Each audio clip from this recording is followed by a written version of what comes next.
Abrimos una nueva edición de Café Financiero con toda la información necesaria para manejar mejor nuestro dinero. Hoy vamos a brindar información muy importante para todas las personas que tienen autos de 10 o más años de antigüedad. ¿Cuáles son las compañías más convenientes para asegurar este tipo de vehículos? Vamos también a repasar lo sucedido en los mercados de capitales y en el último bloque vamos a analizar los principales temas económicos de los últimos 7 días, hoy con la presencia del economista Manuel Solanet. Quédate con nosotros. Tras el siguiente intervalo vamos a regresar con todos estos temas y vamos a responder a todas tus preguntas.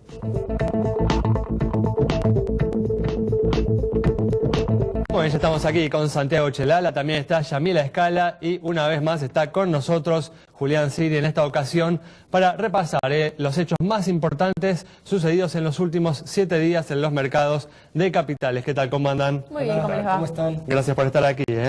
Vamos a arrancar con los temas que tenemos para hoy. Y el gobierno anunció esta última semana una moratoria previsional que le permitirá a cerca de 500.000 personas acceder a una jubilación. Santiago amplía esta información.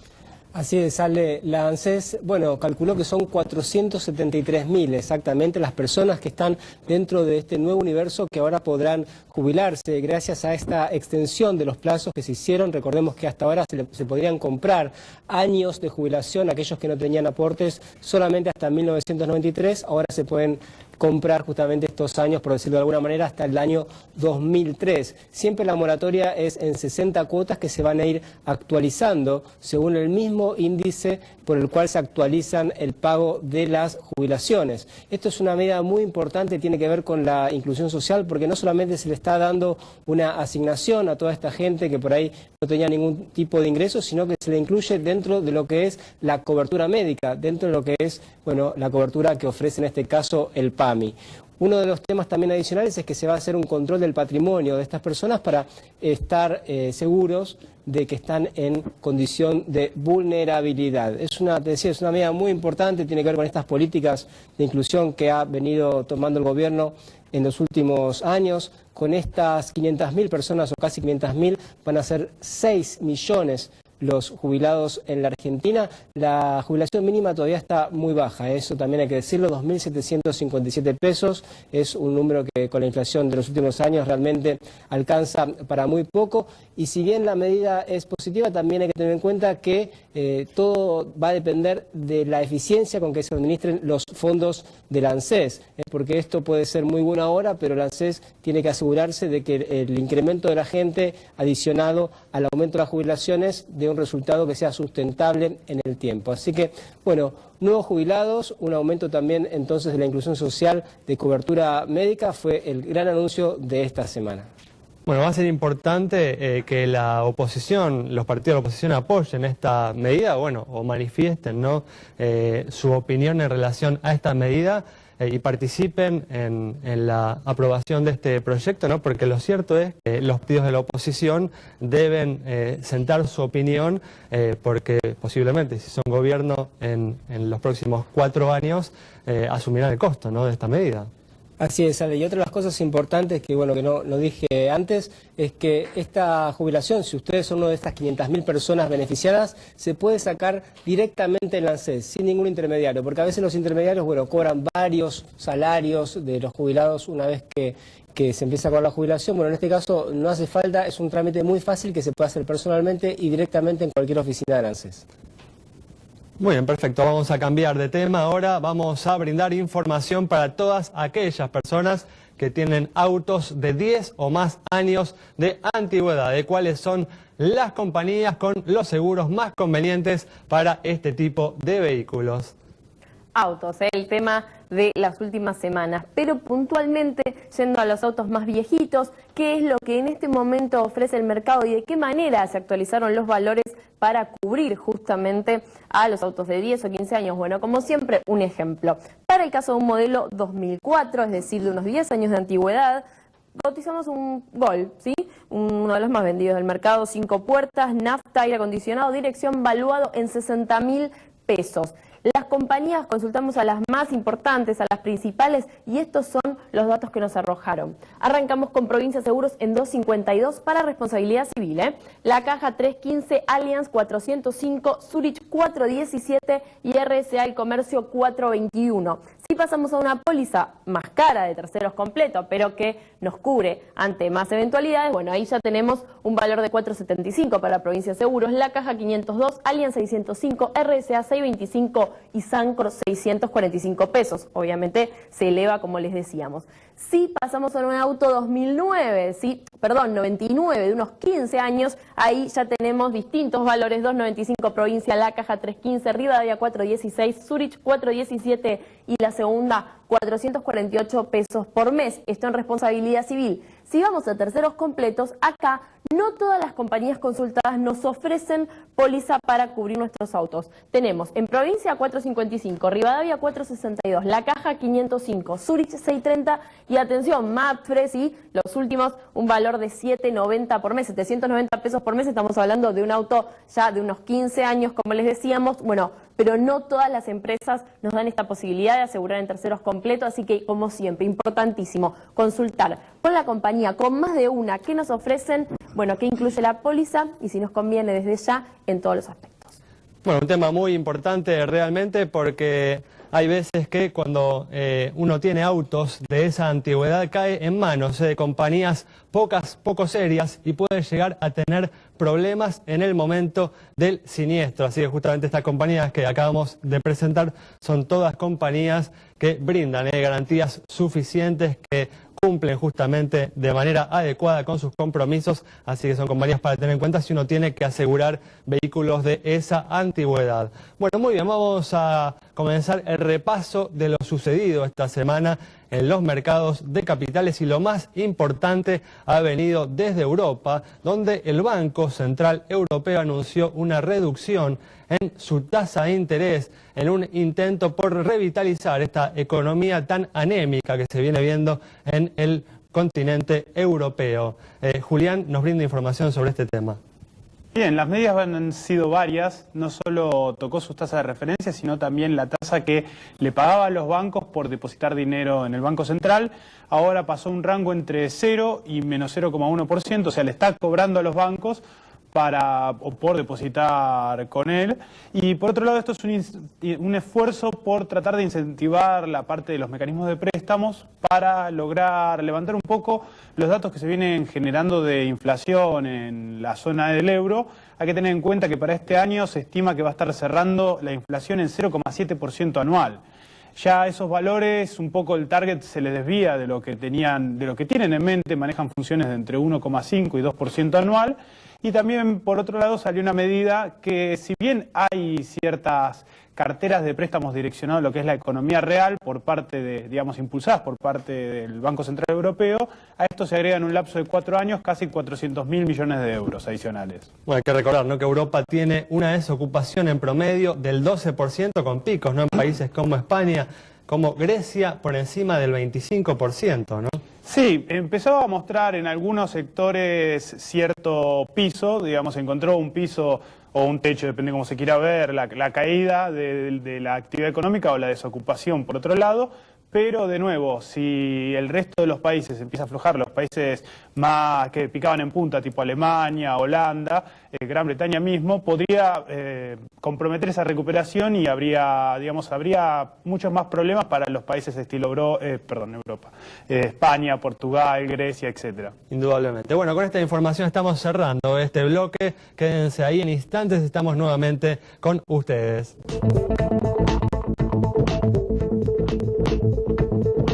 Bueno, comenzamos este bloque respondiendo las consultas que nos han enviado a través de nuestros distintos medios. Por ejemplo, tenemos la pregunta de Miguel a través del Facebook de Café Financiero, preguntándonos la situación del Banco Columbia. Para Miguel, entonces, un banco que está especializado en préstamos personales para el consumo. Vemos sus indicadores en pantalla. Tiene un patrimonio de 295 millones de pesos, depósitos por 2.699 millones y, según la última información del Banco Central, presenta resultados positivos, en este caso de 19 millones de pesos. Buenos indicadores de solvencia y también de liquidez, cara sonriente para el Banco Columbia. Muy bien, el próximo jueves la Corte Suprema de los Estados Unidos va a tomar una decisión en relación al conflicto de la Argentina con los tenedores de bonos que no ingresaron a los canjes del 2005 y el 2010. Estefanía Daníbali dialogó con la gente en la calle sobre este importante tema.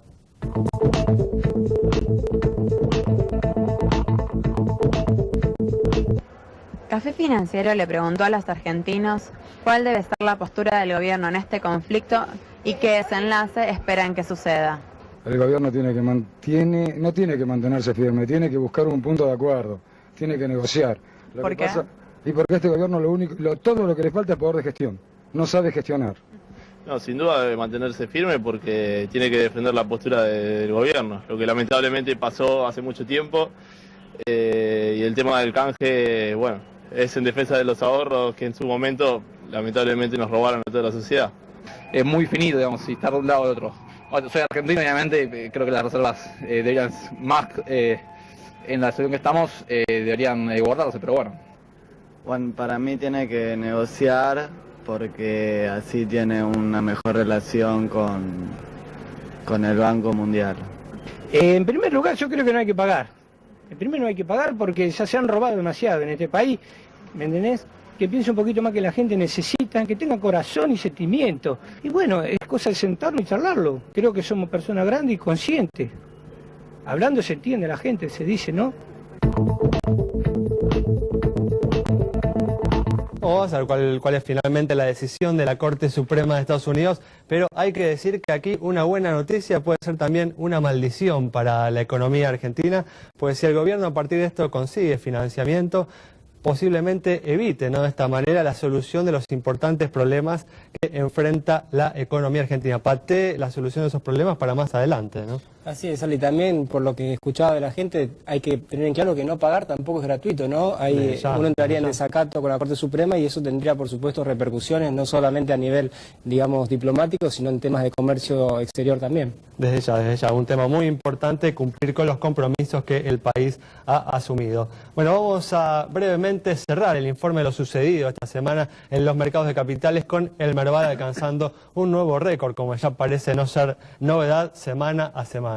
Exactamente, en pesos cerró en 7.913 unidades, es un nuevo récord, enfatizo, de nuevo medido en pesos, más que nada liderado por todo lo que es servicios y sector financiero. Todavía el efecto del arreglo del Club de París trajo buenos ánimos y la gente sigue comprando. Muy bien, perfecto. Y vamos a cerrar este bloque respondiendo a una última consulta sobre la situación de una compañía de seguros. Para Karina de Lanús, que nos consultó sobre la situación de La Perseverancia, esta compañía presenta un activo de 349 millones de pesos, pasivo 292 millones, patrimonio 57 millones, resultado positivo 11 millones de pesos, primas 252 millones e informa 1.684 juicios. Con indicadores que se condicen con los del promedio del mercado es que le otorgamos la luz verde a nuestro semáforo. Y recuerden, como siempre, mándennos sus consultas, sus preguntas, @Café Financiero en Twitter o también en Facebook como Café Financiero. Les respondemos enseguida. Información que siempre deben averiguar, que deben conseguir antes de decidir con qué compañía de seguros van a asegurar sus vehículos o su patrimonio para tener la seguridad de que al momento del siniestro la compañía va a estar en condiciones de cumplir con sus compromisos. Nos vamos con esta información, un corte al regreso. Vamos a estar dialogando con el economista Manuel Solanet sobre los principales temas económicos de la semana. Bueno, ya estamos aquí con la presencia del economista Manuel Solamente para repasar los hechos más destacados en materia económica de los últimos 7 días. ¿Qué tal, Manuel? ¿Cómo andás? Bien, muy bien, gracias. Gracias por venir. Un gusto. Una semana en la que el Banco Central volvió a deslizar el dólar oficial que cerró el viernes en 8 pesos con 15. ¿Crees, Manuel, que el gobierno va a intentar recuperar el terreno perdido con la inflación en estos últimos meses para restablecer la competitividad de la economía que por ahí se había logrado con la devaluación de enero? Parecería que sí que quiere hacerlo. Esta semana empezó a hacer microdevaluaciones un poco más amplias. Yo creo que la inflación no está respondiendo a lo que el gobierno hubiera querido. Tenemos una previsión de inflación del 2% para el mes pasado. Esta inflación acumula desde principio de año, o desde que se hizo la devaluación del 20%, una cifra que no le permite al gobierno usar el dólar como ancla. Claro. Por otra parte, el dólar blue, el dólar paralelo, también retomó una tendencia alcista con oscilaciones, pero no hubo un impacto de los acuerdos con el Club de París como también el gobierno hubiera deseado en términos de confianza. Hay expectativas, sobre todo por la fecha del 12, cuando la Corte Suprema de Estados Unidos dé una indicación sobre si van a aceptarse las sentencias o se van a revisar, o si la Corte va a pedir opinión al gobierno de Estados Unidos y va a demorar el tema. ¿Cuál es tu expectativa en relación justamente a la decisión de la Corte Suprema de Estados Unidos? Yo no me animo a hacer un pronóstico, no me quiero equivocar. De todas maneras, creo que no es un tema tan sustancial. El gobierno argentino ha hablado de que si tiene que pagarle, de acuerdo a la sentencia de Griesa, a los holdout, tiene que extender esta forma de pago al resto de los bonistas que se adhirieron al canje. Yo creo que no es así, porque no es un ofrecimiento que haga el gobierno, sino que es el acatamiento de una sentencia. Este argumento lo ha usado un poco para crear un clima de desasosiego que mueva al gobierno de Estados Unidos a responder positivamente al pedido que le están haciendo. Así que yo creo que es probable que la Corte sostenga lo que se dictó ya en primera y segunda instancia, pero no me atrevo a aseverarlo. Esto es muy importante. O sea, según tu punto de vista, esto no sería como ofrecerle a los holdouts lo mismo que se le ofreció a los acreedores que entraron al canje, sino que como el gobierno está obligado, porque hay una sentencia de por medio, no podría haber una nueva queja de los inversores que entraron al canje. Básicamente ni una queja ni un derecho a reclamo. Eso ya están ahí y si salvo que el gobierno ofrezca mejores condiciones, no se les extiende. De todas formas, ¿crees que una resolución de este tema, dejar este tema atrás como se dejó atrás el tema del Club de París, puede permitirle al gobierno acceder a un volumen de fondos que le permita seguir pateando, como decía en el bloque anterior, los problemas para más adelante? El riesgo país y el costo del financiamiento depende de opiniones de miles de analistas. Que no se apoyan en lo formal, sino en lo real. Nosotros todavía no hemos resuelto la situación fiscal. Esta promesa de una nueva moratoria para jubilados agrega gasto público en el futuro, siendo el tema fiscal el tema clave. Así que yo creo que lo que los analistas opinan, y esto es lo que determina el acceso a los mercados de deuda del país, es lo que se presume que el gobierno tenga por delante en lo que hace a sus condiciones de pagar las deudas que asuma. Bueno, justamente, el ministro de Economía, Axel Kicillof, se refirió al tema del gasto público esta semana, criticando a aquellos que demandan una reducción del gasto público y dando a entender que no está dentro de los planes de este gobierno avanzar en esa dirección. Bueno, es una teoría. Él habla de los papagayos que hablan de él. Yo estoy entre los papagayos, porque creo que hay una realidad que es aritmética. Nadie puede gastar más de lo que recauda. Y si lo hace, tiene que tener a alguien que le preste. Y si no tiene a nadie que le preste, y me refiero a un gobierno, lo único que puede hacer es emitir dinero. Y es lo que está sucediendo. Y además, nadie puede negar que si se emite dinero, hay inflación. Con más razón, en una economía que está estancada y yo diría en recesión. Y ese es el otro problema. El tema acá es la frazada corta.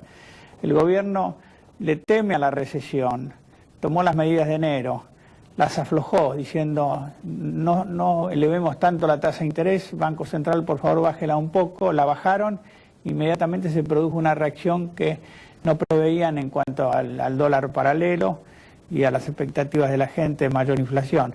De manera que estamos jugando en una situación de desequilibrio fiscal a recorrer el camino difícil de los 15 meses que le queda a este gobierno en una situación de esta inflación.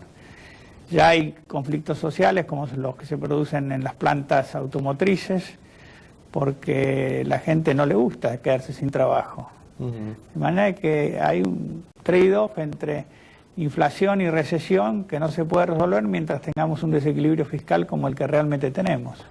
O sea que para vos no había posibilidad de hacer una política de tipo gradual, porque de alguna manera estamos en el peor de los mundos. Se devaluó, pero sigue habiendo expectativas de devaluación. Hay inflación, todavía sigue en 2%, y por supuesto tenemos encima de todo eso caída de actividad. Vos mencionabas el tema de los autos, pero también en temas de bienes durables hay caídas de hasta 30 o 40%. Es decir, todos los frentes, digamos, parecería que no se resolvieron ninguno haciendo políticas graduales. ¿Hay que hacer algún tipo de ajuste más radical, según tu punto de vista? La palabra ajuste radical está en el índice, no se la puede decir, pero hay que hacer un ajuste, vamos a ser claros. Si ese ajuste tiene que pasar por buscar el equilibrio fiscal en forma genuina, no abusando de los contribuyentes como se lo está haciendo, tratando de meter alícuotas nuevas o incrementar las que existen, y esto lo hace la nación, las provincias y los municipios. Ahí se llegó a un límite, no se puede exprimir más la naranja porque no tiene más jugo. Entonces hay que actuar sobre el gasto, y actuar sobre el gasto es duro, hay que decirlo así, pero no hay más remedio. ¿Crees igual que la solución está por el lado del gasto? ¿También es necesario una devaluación mayor que la actual? Yo creo que si se logra equilibrio fiscal y se logra confianza en que esto puede ser sostenido, si además se resuelven los fuertes deterioros institucionales, como ser el falseo de estadísticas, como ser la falta de sinceridad en la exposición de las políticas, los cambios, la libertad de expresión, la justicia independiente, es un sinnúmero de cosas que no son solo económicas, y vuelve la confianza, va a volver el dinero.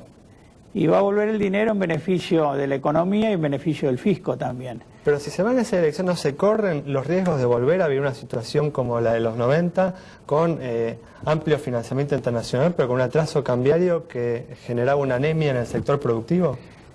La convertibilidad cayó y llegamos al default porque teníamos un déficit que no pudo ser resuelto.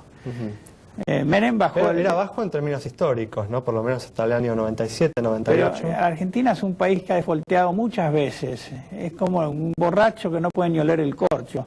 Tiene que demostrar genuinamente que ha resuelto ese problema. Menem bajó el déficit fiscal de un 8 o un 9% del Producto Bruto Interno a un 2 o un 3%. Y ahí quedó. No vinieron las reformas de segunda generación. Ese 2 o 3% fue acumulando deuda pública que pasó del 35% al 50%. Y con un 50% del PBI de deuda pública, la Argentina perdió la confianza del mundo. Sí, recuerden un montón de países hoy que tienen deuda del 90, del 100%. Por supuesto, del PBI, ¿no? Estados Unidos tiene mucho más que eso, pero tiene crédito. Pero la Argentina no lo tenía, tenía más de 1000 puntos básicos de riesgo país. Y cuando se le acabó el crédito, se acabó todo, se acabó la convertibilidad, se acabó la estabilidad, vino el default y vino lo que... Y no se quiso hacer un ajuste.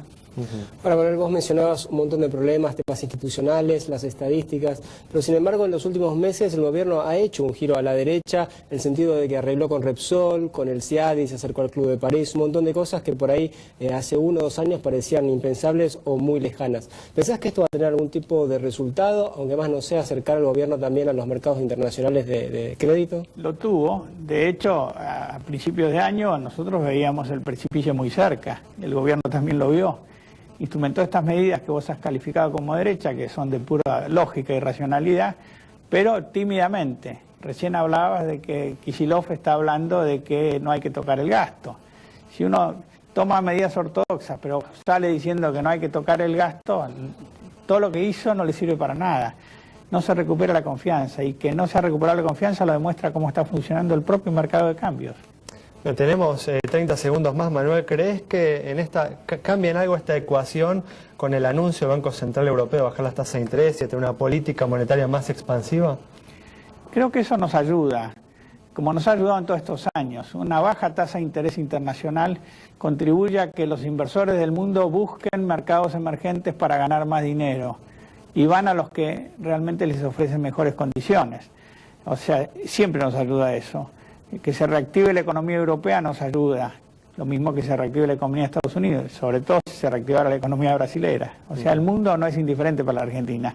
Lo que ha sucedido en estos años es que no se aprovechó esa ventaja. Bueno, Manuel, muchas gracias por haber estado con nosotros. Cerramos entonces de esta manera con las precisiones de Manuel Solanet sobre la situación de la economía y las medidas que el gobierno debe tomar para comenzar a recuperar a la economía. Nos reencontramos el próximo mañana, de hecho el lunes a las 19:30 aquí en Metro.